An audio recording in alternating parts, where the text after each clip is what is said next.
এইটাই আমার জীবনের প্রথম নওগাঁ আসা, আর নওগাঁ এসে এত মানুষের ভালোবাসা অর্জন করা। আর লাইফে ভালো কিছু করতে হইলে অনেক পরিশ্রম এবং অনেক কষ্ট করতে হয়। আর একটা কথা মনে রাখবেন, কষ্টের ফল কখনো বৃথা যায় না। কষ্টের ফল আপনি সময় মতো ঠিকই পাইবেন, শুধু সময়ের অপেক্ষা।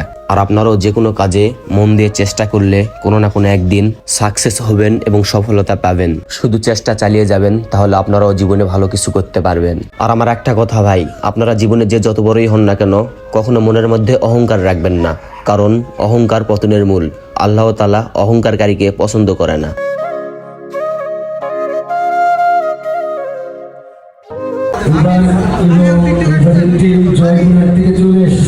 তো আমরা স্টেজে আসার পরপরই বিশাল ভাই এবং তুবা ভাবি স্টেজে চলে আসলো। আর বিশাল ভাই অনেক ভালো মনের মানুষ, কি আর বলবো, তার মনে কোনো অহংকার নেই, অনেক সাদাসিধা মনের একটা মানুষ।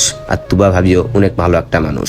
আর আপনারা তো সবাই দেখছেন বিশাল ভাইয়ের বিয়েতে অনেক কন্টেন্ট ক্রিয়েটর আসছিল, তাদের সঙ্গে কিন্তু আমরা অনেক মজা মাস্তি করছি, অনেক আনন্দ হয়েছে বিশাল ভাইয়ের বিয়েতে। আর আজকের এই নওগাঁ ডানা পার্কে কন্টেন্ট ক্রিয়েটর মিলন মেলায় যে যেখান থেকে আসছেন, আপনাদের সবাইকে অসংখ্য ধন্যবাদ এই প্রোগ্রামে আসার জন্য।